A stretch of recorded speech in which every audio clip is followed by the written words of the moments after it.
Hello everybody. In this video, I will discuss how to analyze a space frame using StatPro software. So I have considered a building frame, a plan in fact, which consists of three bays in the x direction and four bays in the z direction. This is one bay, this is the other second bay, and this is the third bay in the x-axis. And in the z-axis, I am telling this as z-axis just because this axis in StatPro, it is considered as z-axis, and the vertical axis will be the y-axis. So in the x-axis, you have three bays, each of 4 meter. The total length is 12 meters. Okay. Similarly, in the y direction, in the z direction, you have four bays. You have four bays. Each bay consists of 3 meters in length. The total length put together is again 12 meters only. 12 meters. Okay, we will take a 12 by 12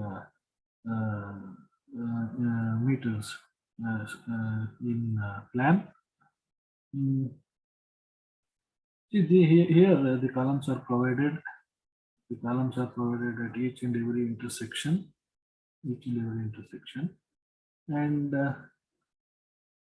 the beam length is 4 meters here, 4 meters here, and 4 meters here. In this direction, the beam lengths are 3 meters.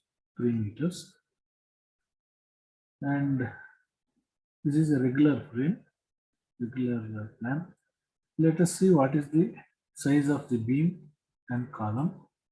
Beam size is the dash indicates the solid line indicates the beam of size 230 by 450 mm.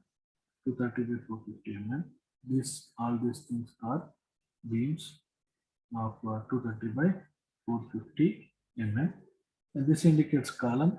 The column has been provided, and the column sizes are 300 by 300 mm. We have taken G plus 5-story building. So totally it is 6 floors. 6 floors. Height of each floor is 3 meters.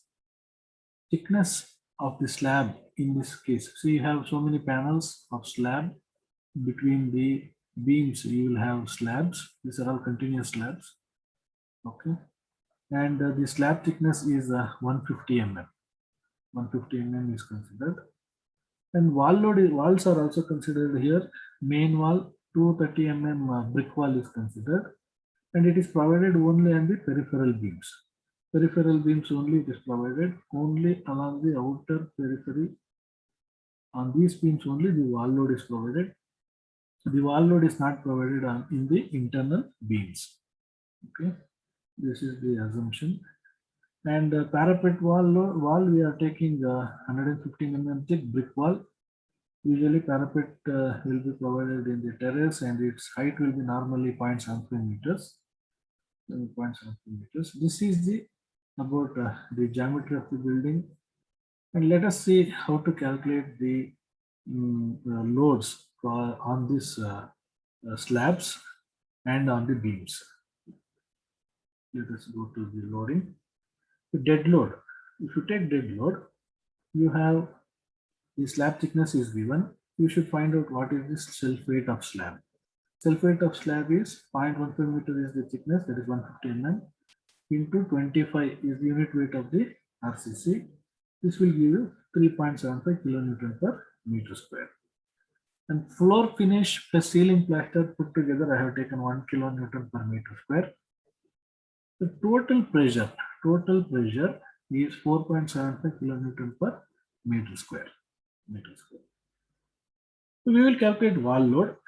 The main wall load, if we calculate, you know, the width of the main wall was 230 mm. So I have taken 0.23 into 3 minus 0.45. What is this? Is the floor to floor height is 3 meters, and you have beams provided.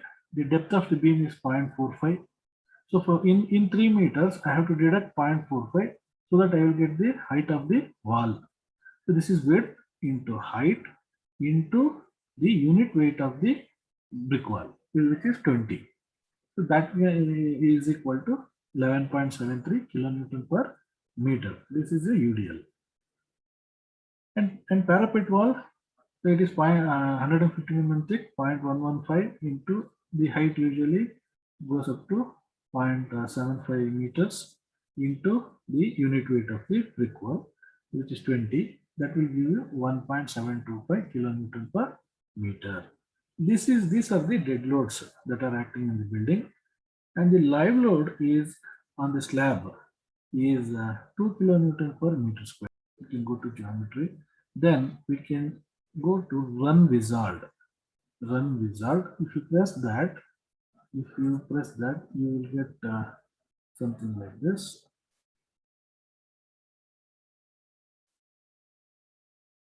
You get something like this.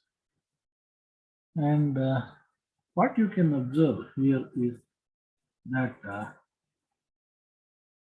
you have so many models here. You have truss model, frame model, surface model, solid model, composite model. Then CAD models you can import. Then there is a macro model, VB script. You have VBA macro models is there. We will now take frame model.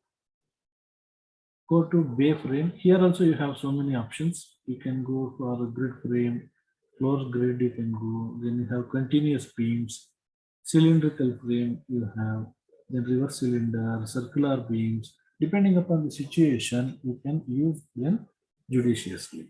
So I will go to bay frame. I will double click on this. I will get like this. I will get like this. With the length, length you should always take x-axis. X-axis. You have length there also. You had only 3 bays. Each base of length 4 meters. So that put together you get 12 meters. However, there is a standard here as 12 meters. Therefore, I need not change. Height, we have taken G plus 5 building, and each floor height is 3 meters. G plus 5 means this is 6, so totally 6 floors are there. Totally 6 floors. Height is 3 meters. So total height becomes 6 3 is 18. 18 meters. And width wise, you have again 3 meters each bay. There are four bays, which is the Z direction. Width is Z direction. 4 bays, that was also 12 meters. It is already available non-meter. Now next, how many bays in x-axis, length direction, x-axis? You know that you had only 3 bays. Height, how many bays? Number of bays. You have six floors. So therefore, this is 6 bays. 6 floors, 6 bays. Width is 12 meters. Number of bays in the Z direction was 4 bays. We can retain this 4 bays as it is. Apply. Now you get a model like this. I will just cancel this. If I cancel this, it will ask me whether to take this model which I have done to StatPro. Yes. Let the XYZ coordinate be 0, 0, 0. Okay. Now you will get the entire model directly to the StatPro. These nodes, it will automatically select each and every nodes at that level.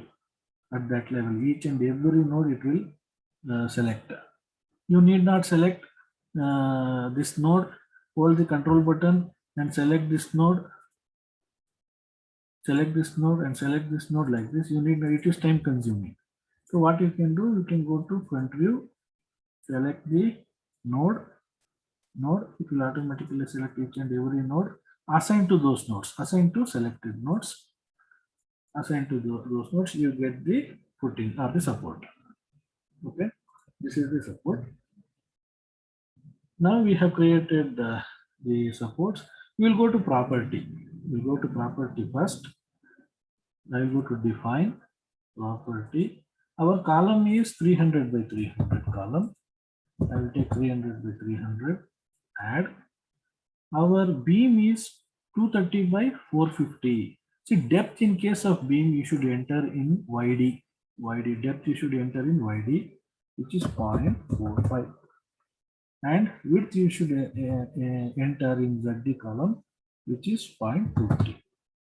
0.23. Add this. Okay, close. We have no other sizes. I'll just close this. Now I want first to assign the column sizes to the vertical members. Vertical members. What I can do, I can go to front view and I can select each one by dragging like this, like this. So if I do like that, if I select one, automatically it will select the others also. Okay.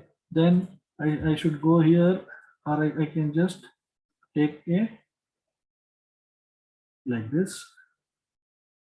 You can drag like this and I can select. See, for a small building, if you drag like this and select, it is easier.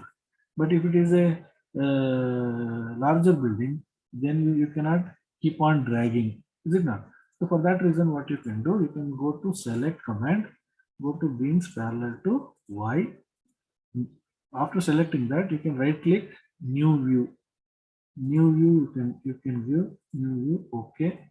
So you will get only the columns, only the columns. You can just select all the columns and just assign to the select these columns. See, suppose you have different sizes for the columns, then what you can do, you can come here, go to plan mode, plan away from top.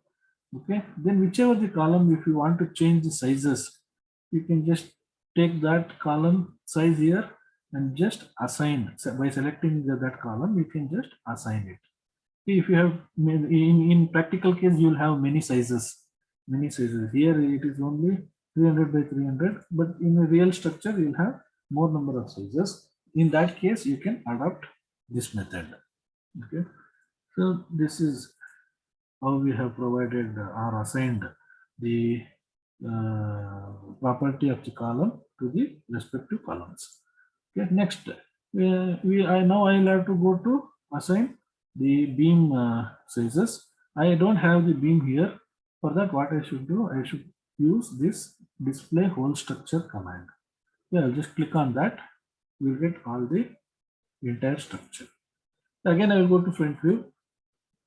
For assigning these beams, the respective beam sizes, either I can select like this. If I select one, now that automatically all the beams get selected in that level. Now, if you can press the control key and again you can keep on dragging at each and every level and you can select like this.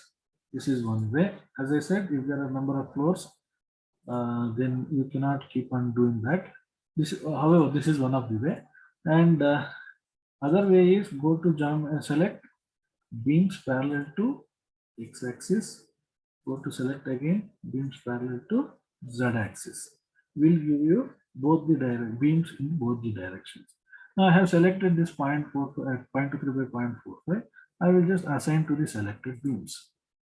You can just do this here as well. Now I have got the beams and columns. Beams and columns. Next is we'll move on to loads. Now you have loading. Go to load case details. Highlight that. Click on that, and then go to add. Add. Now we have dead load and live load. So in the primary case, in the primary load case, I will take first dead. Okay. Here I will take dead. And then I will add dead load. I will add dead load.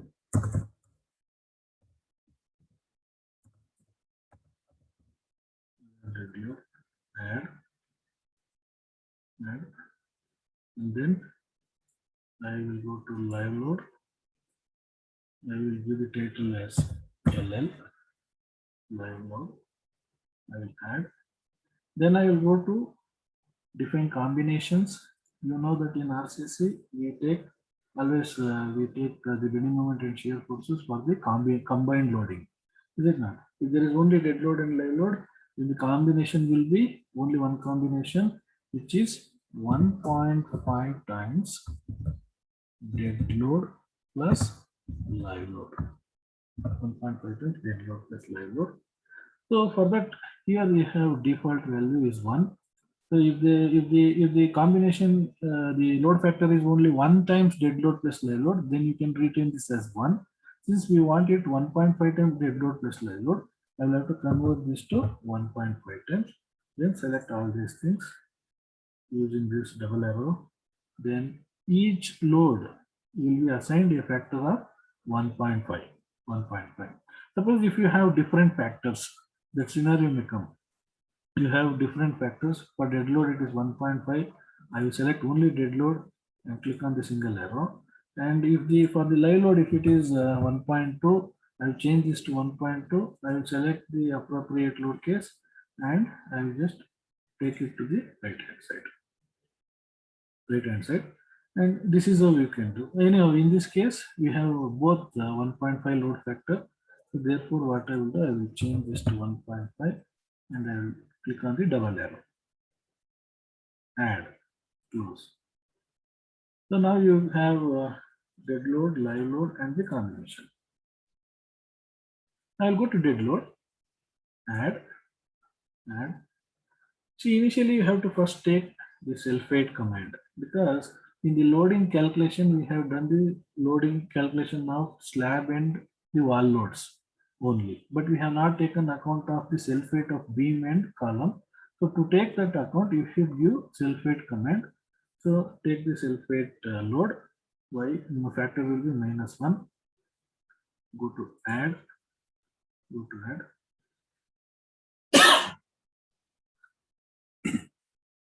to add. Then you know that you had a wall load. For that, I will go to member load. Then the wall load was 11.73 minus 11.73 MU. I will just add here. And the parapet load was 1.725. 1.725. I will take 1.725. 1.7, add, close. So I have closed it. First I will add these loads and then I will add the sulfate and all. The slab weight and all. Sulfate, first I will assign sulfate to all the beams and columns. I will click on sulfate and then I can go to assign to view. Assign to view, if you choose assign to view, then whatever there is in the view, in this view, it will get assigned, whatever the load is selected. Okay. So therefore it is sulfate I am selecting, assign to view I have given, assign. You can see now all the beams and columns got highlighted. So this means to say in this view, whatever the beams and columns are there, it will automatically get assigned to that. Okay. Similarly, I have the wall load 11.73. I have to assign only on the peripheral beams in each floor. So what I will do, I will consider up to here because this is the terrace. You will have only parapet wall loading, and up to here you will have the main wall loading, right? I will consider, I will drag and select up to here, and then I will go to new view, right click, new view. Okay. Now what I will do, I will select each floor, the beams of each floor. This is one way. Or I will, what I will do, I will go to the plan mode like this, plan mode. Here also, if I go to plan mode, again I can drag, hold control button, drag and select, or otherwise the other way is go to select beams parallel to X, beams parallel, select beams parallel to Z, right click, new view. Okay. Now you have got all the beams only. I'll go to the plan again. What I will do, since I want only the peripheral beams to be highlighted so that as I can assign this load, I will just drag and select these beams. I will hold the control button, drag and select these beams, drag and select these beams, and drag and select these beams. Okay. So I have already clicked on this load. I will go to assign to selected. I will not take assign to view. If I take assign to view, then all the other beams will also get selected. Okay, I will take assign to the selected beams, assign this. Now you can see all the peripheral beams only has got assigned with the main wall loading. Okay. Next, I will again go to whole structure, then I will go to front view. Now I need the beams, top beams. I will select only the beams. I will go to new view. Okay, I will go to plan. You have all the beams selected. I will select this loading first. Then I will just drag and select the first beam, hold control button, drag and select second beam, third one and fourth one, and assign the parapet wall loading to this. You can go to whole structure and you can see all the beams has been assigned with the parapet wall load. I mean the peripheral walls, peripheral beams. Okay, now I have completed all these things. The left out was only applying the pressure of 4.75 kilonewton per meter square. So what I'll do, I'll go to dead load again. I'll just click on this. I'll go to add. See here, there are various loads. Area load is there, floor load is there, plate load is there. Okay. If you want to apply the pressure on the beams as a slab, apply the pressure as a slab, then I'll have to go to floor load. Then here I will assign that as a pressure, which is minus 4.75 kilonewton per meter square. This is the load value. But where to where you should assign? For that you should go to Y range. You know Y is the vertical axis. Therefore, Y range will always take you the vertical in the vertical direction. This says minimum is 0, says the 4.75 kilonewton per meter square pressure will be applied at the 0 meter level, that is at the base level. But since you don't have a beams there, it will not get assigned. Okay, maximum, what is the total height of the building? It is 18 meters.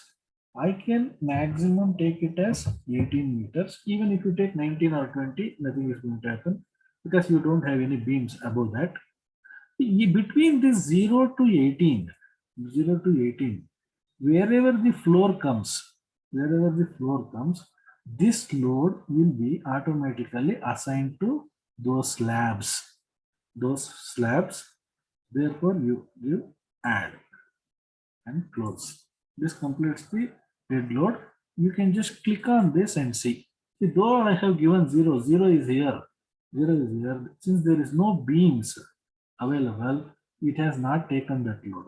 Only at this level at 3 meters, since there is the beam interruption is there, the entire load has been assigned. You can see in the plan how the load sharing has occurred.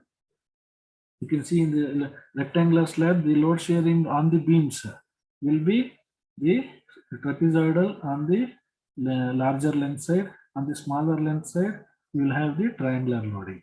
This is how the load get distributed. You can see the loads from this slab. This is the common beam for both these slabs. Therefore, this beam will take this trapezoidal loading plus this trapezoidal loading. So this will be loaded with the larger load when compared to this, because the peripheral beams will share only this trapezoidal load. So this is how you assign the dead load as a pressure. Now we'll move on to live load. Add. You know the again live load is a pressure 2 kilonewton per meter square. It is pressure. So therefore, I will go to floor load. Pressure minus 2 kilonewton per meter square. Again, from where to where it needs to be added? It should start from 0, or even it can start from 3 meters, because at 3 meters you have the beams. I can give minimum as 3, and maximum as 18. Maximum as 18. This is also possible. Add, close. Now if you click on this and see all the load distribution is same, and if you go to whole structure, you can see here, though I have given 3, since the beam starts from 3 meters from the 0 point, the site is 3 meters. That is why it has taken at 3 meters, and regularly wherever there is an interruption of the beam, it has taken the slab load or the live load. Okay, this is how it takes. Okay, you can take the picture of this for your report, and you can just submit for wherever you require to submit. These are the loads which we wanted to discuss, and this is the combination it will automatically take. You need not worry about this. If you can define the primary loads, combinations will be automatically taken by the program itself. Okay, so now I have completed all the things. I have assigned the support, I have assigned the property, I have assigned the loads.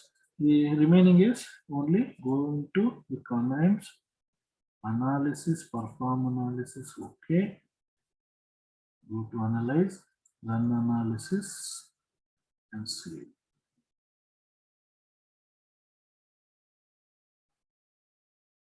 You will get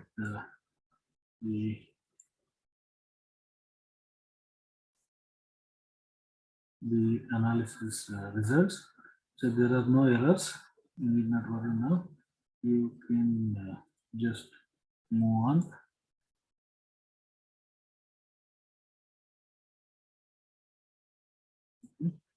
I will just close this. I will maximize this one. Then as usual, you will go to bending moment diagram. You can just hold the control button and scroll the mouse so that the diagram can be improved.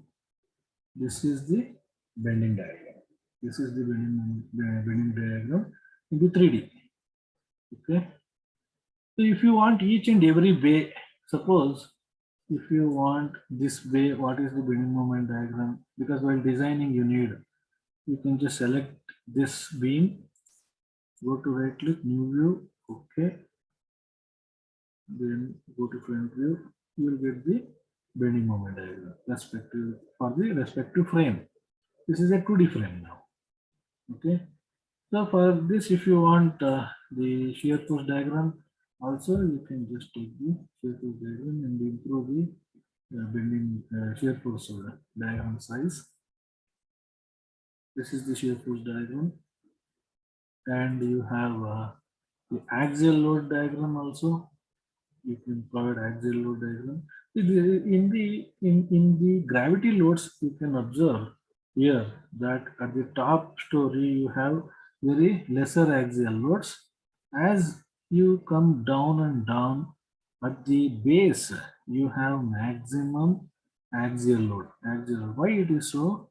Because see here what is happening from this beam. Let us assume this is beam. And then from this beam, the load will be shared to this column. Load will be shared to this column. Half of the load will be shared to this column, because if you take one beam, these are the two supports, and the load will be W by 2, W by 2, it gets shared. Is it not? So therefore, half of the load is shared to this column and half of the load is shared to this column. From this bay, half of the load is shared to this column and half of the bay is shared to load is shared to this column. From this beam, half is shared to this and half is shared to this. In the beams which are at the columns which are at the periphery, only half of the load is shared. Whereas for the middle columns, the load shared will be from both the beams, for this and this. Okay. Similarly, what will happen as you go down to next floor? This load, axial load, will be passed from the column to this column. It has to pass. It has to pass from here, here, here, and here.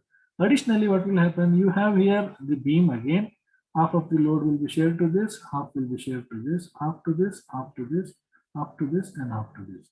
Again, what will happen? Now, apart from this axial load, which is get transferred to this, there is an additional load from these beams. these beams. Therefore, this size of this, I mean, the value of the axial force increases, the magnitude of axial force increases, and therefore the diagram width also increases.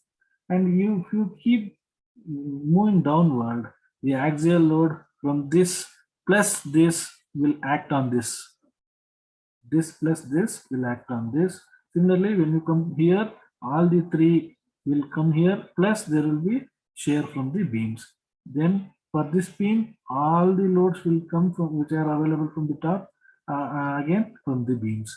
Then at the end, all the axial load from the top stories will reach the bottommost column, and apart from the regular shearing from the beams.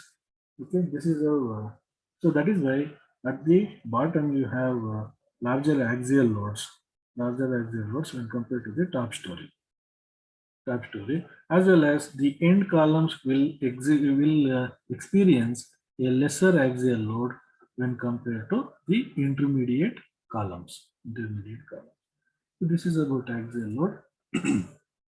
So I will go to whole structure again. In the 3D space frame, you can go to this 3D rendering view. It will give a 3D rendering view, which looks very pretty decent. You can take the picture of this also, and you can submit as a geometry. In the place of geometry, you can just submit this 3D view of the building. 3D view of the building. So this is how you have to analyze a 3D space frame in StatPro. That's all in this video. Thank you.